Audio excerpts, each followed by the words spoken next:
World War II was the most destructive and far-reaching conflict in human history. It involved more than 30 countries, lasted from 1939 to 1945, and changed the political, social, and moral structure of the entire world. To understand how such a devastating war began, we must first look at the world left behind after World War I. The aftermath of World War I. When World War I ended in 1918, Europe was exhausted. Millions were dead, cities were destroyed, and economies were shattered. The Treaty of Versailles, signed in 1919, officially ended the war, but planted the seeds for another conflict. Germany was blamed for the war and forced to accept full responsibility. As punishment, it lost territory, was restricted in military power, and had to pay massive war reparations.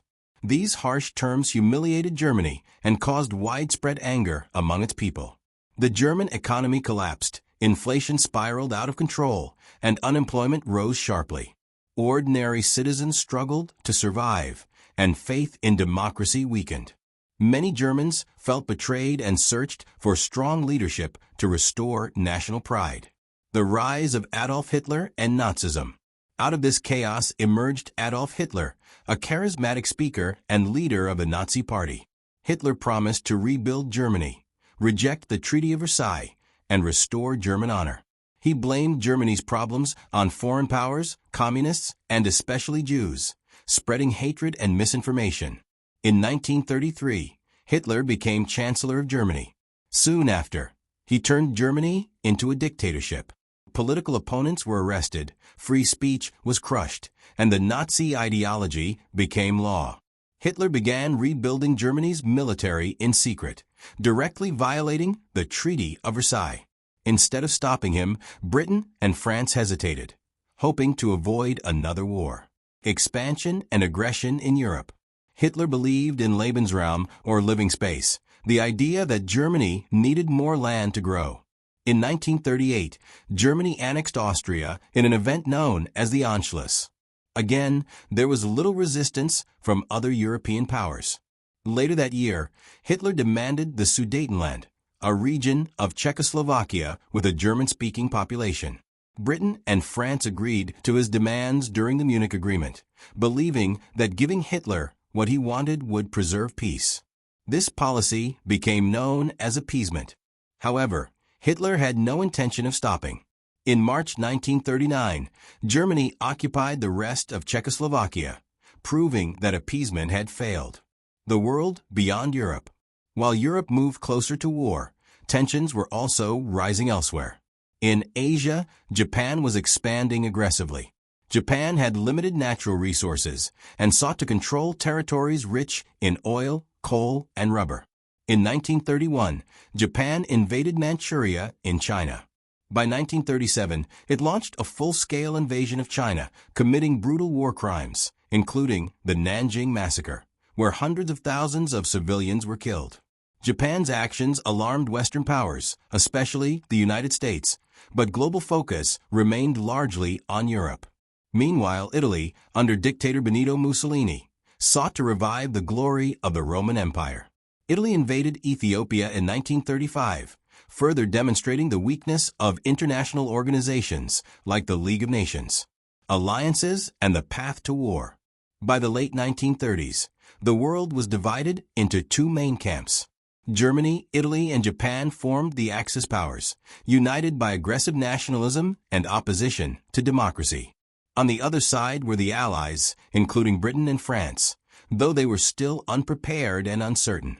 In August 1939, Hitler made a shocking move by signing the Nazi-Soviet Non-Aggression Pact with Joseph Stalin of the Soviet Union. Despite being ideological enemies, both leaders agreed not to attack each other and secretly planned to divide Eastern Europe. This pact removed Hitler's fear of a two-front war, the invasion of Poland.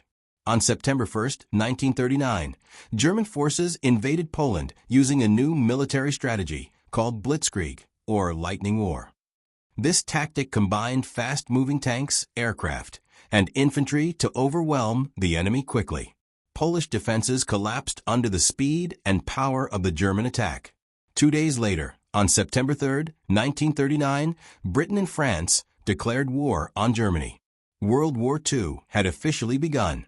A world on the edge. At the start of the war, many countries hoped the conflict would be short. Few could imagine the scale of destruction that lay ahead. New weapons, total war strategies, and ideological hatred would soon engulf entire continents. Civilians would no longer be spared, and the boundaries between battlefield and home front would disappear. World War II was not just a war between armies. It was a war of ideas, empires, and survival. Part 1 ends here, at the moment the world crossed the point of no return. In the next part, the war will spread rapidly across Europe, bringing shocking victories, crushing defeats, and the beginning of humanity's darkest chapter. When World War II began in September 1939, the world entered a new kind of conflict, faster, deadlier, and more unpredictable than anything seen before. Germany's invasion of Poland shocked Europe, but it was only the beginning.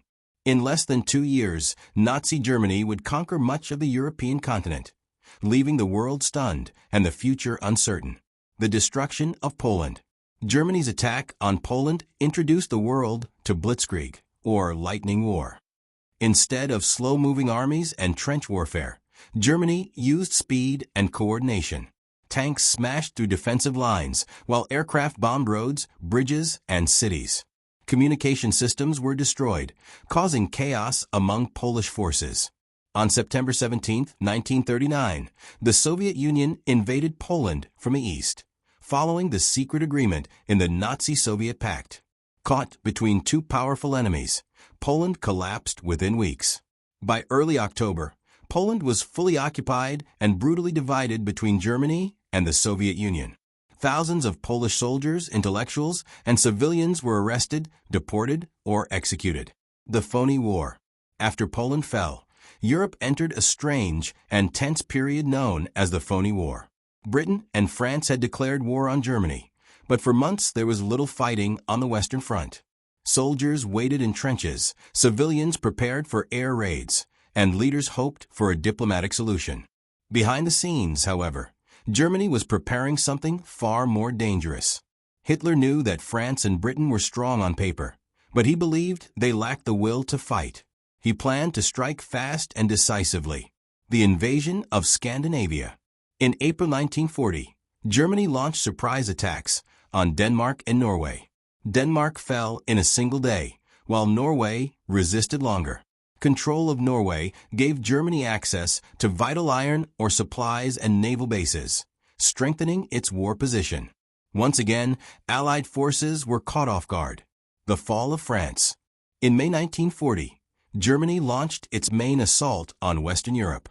German forces invaded Belgium, the Netherlands, and Luxembourg, bypassing France's heavily fortified Maginot Line. This move shocked Allied commanders, who had expected Germany to attack directly. Using Blitzkrieg tactics, German tanks pushed through the dense Ardennes forest, an area considered impassable. Allied forces were trapped and forced to retreat toward the coast. At Dunkirk, over 330,000 British and French soldiers were evacuated in a desperate rescue operation using naval ships and civilian boats. Though a military retreat, Dunkirk became a symbol of courage and survival. France, exhausted and divided, could not recover. In June 1940, Paris fell and France surrendered. The country was split, with northern France occupied by Germany and the south controlled by a collaborationist government known as Vichy France. Europe was now largely under Nazi control. Britain stands alone. After the fall of France, Britain stood alone against Hitler. Many believed it was only a matter of time before Britain surrendered. Hitler planned an invasion called Operation Sea Lion, but first, he needed control of the skies. The Battle of Britain. In the summer of 1940, Germany launched a massive air campaign against Britain. The German Air Force, the Luftwaffe, bombed airfields, factories, and cities. The goal was to destroy the Royal Air Force, RAF, and break British morale. British pilots, known as the Few, fought fiercely despite being outnumbered. Advanced radar technology gave Britain a crucial advantage, allowing them to detect enemy aircraft early. When Germany shifted its bombing from military targets to civilian cities like London, it gave the RAF time to recover. Night after night, bombs fell during the Blitz, killing thousands of civilians. Yet Britain did not surrender. In a historic speech, Prime Minister Winston Churchill declared, "Never in the field of human conflict was so much owed by so many to so few." By October 1940, Germany had failed to defeat Britain, marking Hitler's first major defeat. The Axis expands. While Germany fought in the West, Italy entered the war on Germany's side. Mussolini attacked British positions in North Africa and Greece, but Italian forces struggled. Germany was forced to step in, sending troops to support its ally. German General Erwin Rommel, known as the Desert Fox, became famous for his tactics in North Africa. In Eastern Europe, Germany tightened its grip, while Japan continued expanding in Asia. The World War was becoming truly global. Growing brutality and occupation.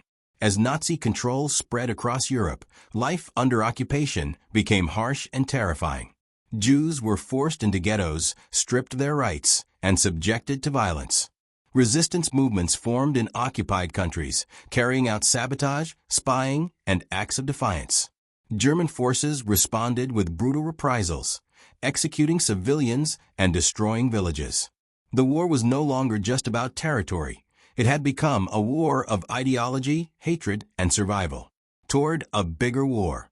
By early 1941, Germany dominated most of Europe, but Hitler was not satisfied. He believed Britain would eventually fall and turned his attention eastward. His next move would be his most dangerous gamble, an invasion of the Soviet Union. At the same time, tensions were rising between Japan and the United States. Economic sanctions and competing interests in the Pacific were pushing the world closer to an even larger conflict. Part 2 ends with the world standing on the edge of total war. The next phase would bring unimaginable destruction, massive battles, and turning points that would decide the fate of millions. By 1941, World War II had expanded far beyond Europe. What began as a regional conflict had become a true global war, drawing in powerful nations and millions of soldiers. This period marked both the height of Axis power and the beginning of their downfall. Decisions made during these years would change the course of history forever. Operation Barbarossa, Hitler's fatal gamble. On June 22, 1941, Adolf Hitler launched Operation Barbarossa, the largest military invasion in history. Over 3 million German troops crossed into the Soviet Union, supported by tanks, artillery, and aircraft. Hitler believed the Soviet Union would collapse within months, just as Poland and France had. At first, the invasion was devastatingly successful. German forces advanced rapidly, capturing vast territories and encircling entire Soviet armies. Cities fell one after another, and millions of Soviet soldiers were killed or taken prisoner. The brutality of the invasion was extreme.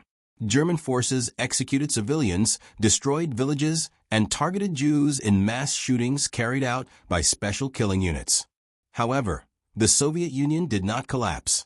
As German troops pushed deeper, supply lines stretched dangerously thin. Soviet forces retreated but regrouped, using the vast size of the country to their advantage. When winter arrived, German soldiers were unprepared for the freezing temperatures. Equipment failed, food ran short, and morale collapsed. Hitler's gamble had failed to deliver a quick victory. The Siege of Leningrad. One of the most tragic episodes of the war was the Siege of Leningrad.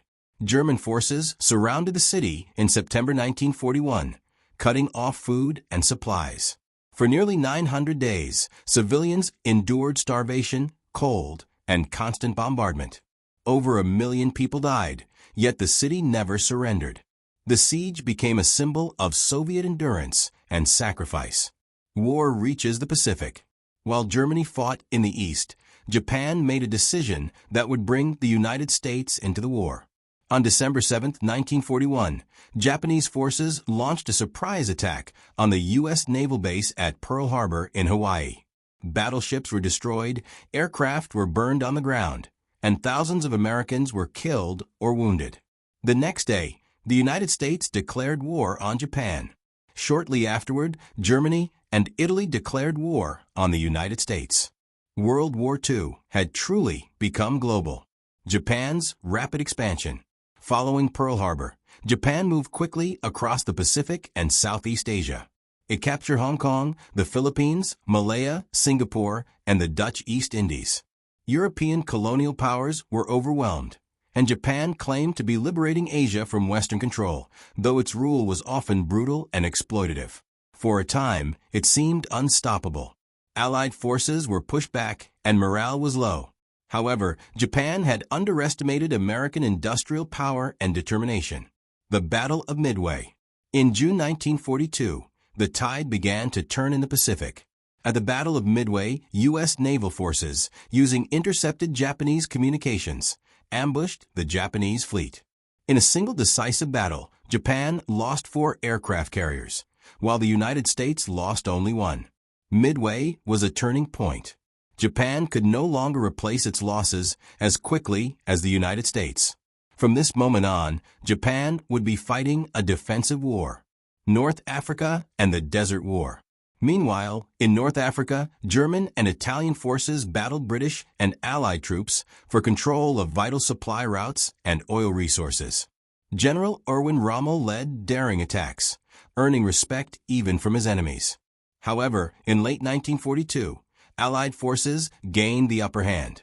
At the Second Battle of El Alamein, British forces defeated Rommel, forcing Axis troops to retreat. Soon after, American and British forces landed in North Africa in Operation Torch. By May 1943, Axis forces in North Africa had surrendered. Stalingrad, the breaking point. The most decisive battle of the war took place at Stalingrad. In 1942, Hitler ordered German forces to capture the city, both for its industrial value and its symbolic name. The battle turned into a brutal fight, with street-by-street and house-by-house combat. As winter set in, Soviet forces launched a massive counteroffensive, surrounding the German Sixth Army. Cut off, freezing, and starving, German troops were ordered to fight to the last man. In February 1943, the remaining forces surrendered. Stalingrad marked the first complete destruction of a German army and shattered the myth of Nazi invincibility. From this point onward, Germany was steadily pushed back. Resistance and the home front. Across occupied Europe, resistance movements grew stronger. Fighters sabotaged railways, gathered intelligence, and helped downed Allied pilots escape.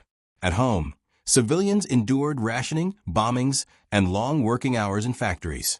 Women took on roles once reserved for men, becoming a vital part of the war effort. A shift in momentum. By 1943, the balance of power had shifted. The Allies now had momentum, superior resources, and growing confidence. The Axis powers were still dangerous, but their best days were behind them. Part 3 ends at the moment when hope began to rise for the Allies. The final stages of the war would be the bloodiest and most decisive of all. By late 1943, the direction of World War II had clearly changed. The Axis powers, Germany, Italy, and Japan, were now fighting defensive wars on multiple fronts. The Allies, strengthened by American industry, Soviet manpower, and British experience, began a relentless advance that would eventually crush their enemies. However, victory would come at an enormous cost. The invasion of Italy.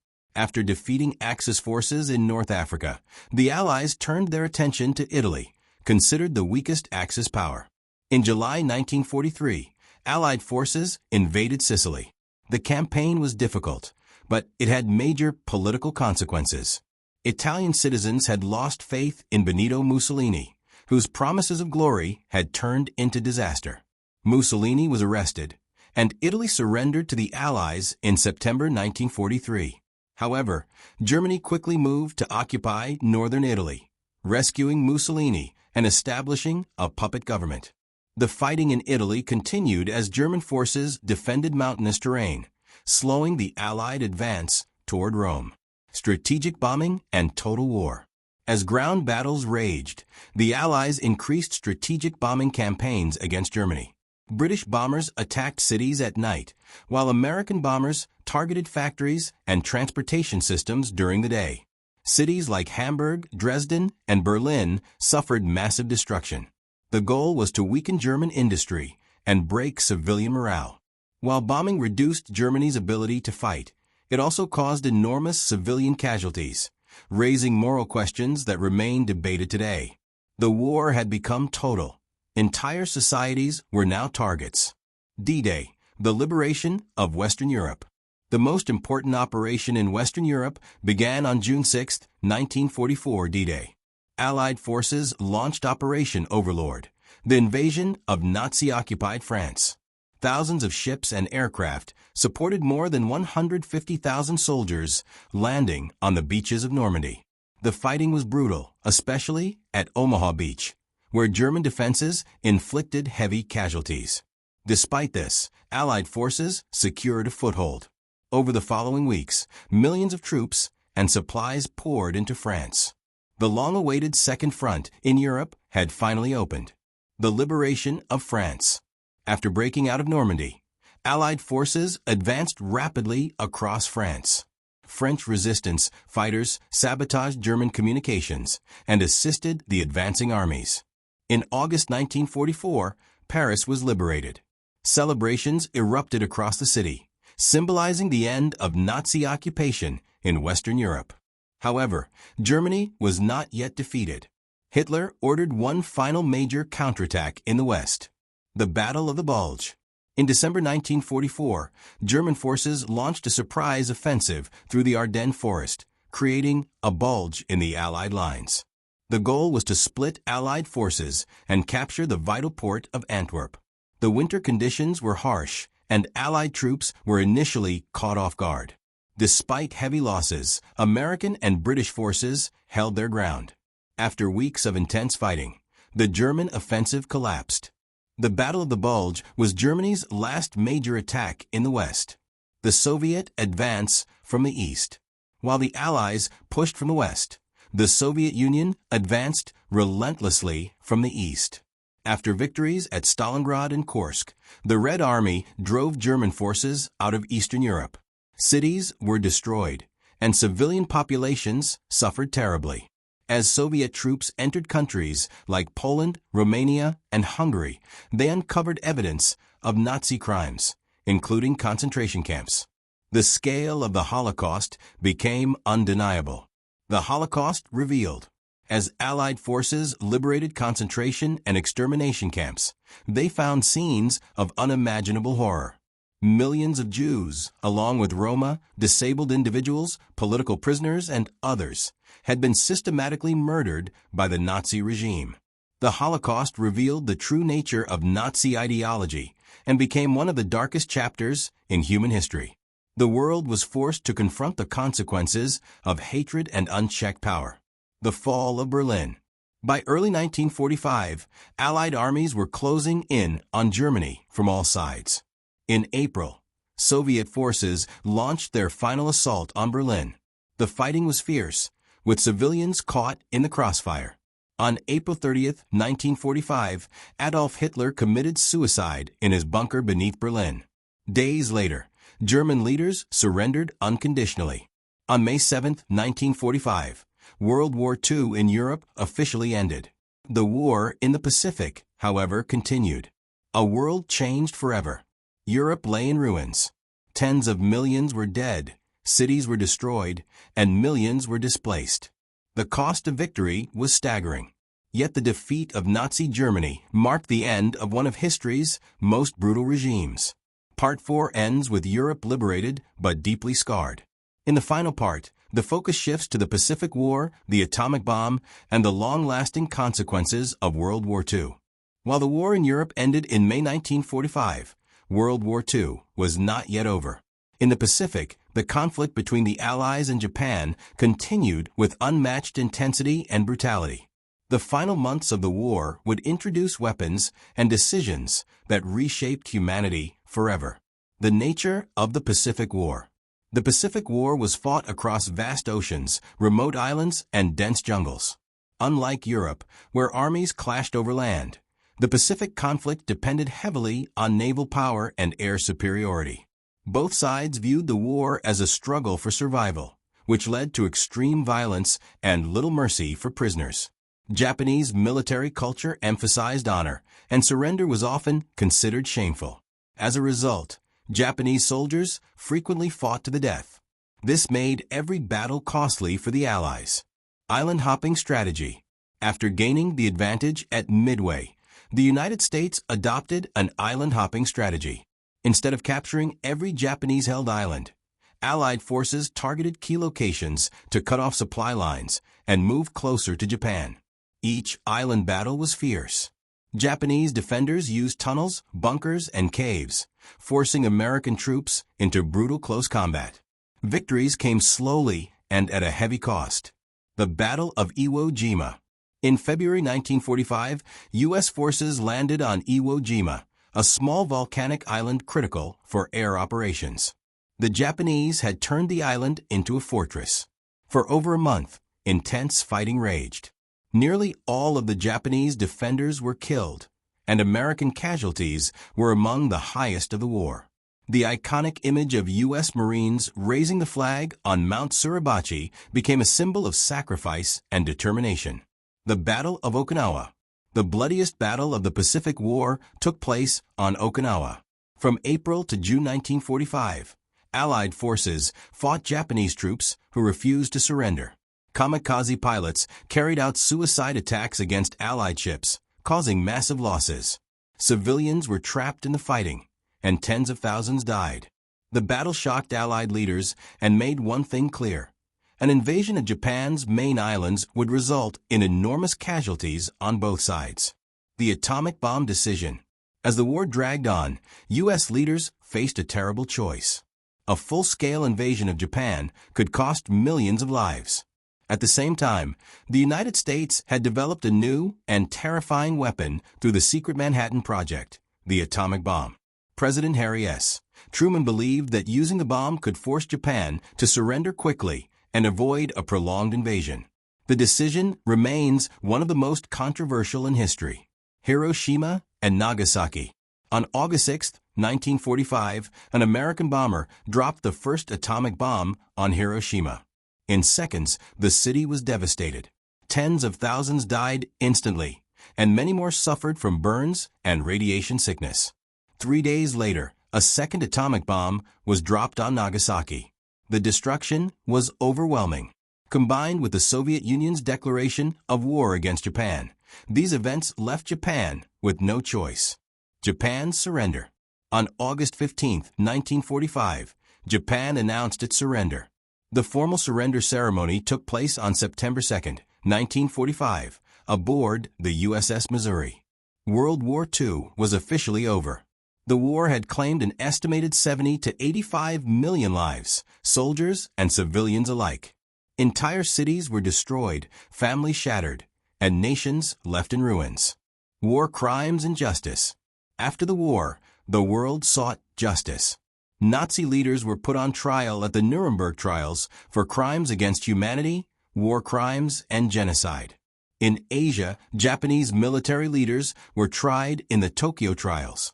These trials established important principles of international law, including that individuals, not just governments, could be held responsible for war crimes. A new world order. World War II transformed global politics. Europe was weakened, while two new superpowers emerged, the United States and the Soviet Union. Their rivalry would shape the Cold War for decades. The United Nations was formed to promote peace and prevent future global conflicts. Former colonies began seeking independence, leading to the end of many European empires. The legacy of World War II. World War II changed humanity forever. It revealed the dangers of extreme nationalism, racism, and unchecked power. It also showed the resilience of ordinary people in extraordinary times. The war's lessons remain vital today. Peace must be protected, hatred must be challenged, and history must be remembered, so that such a tragedy is never repeated.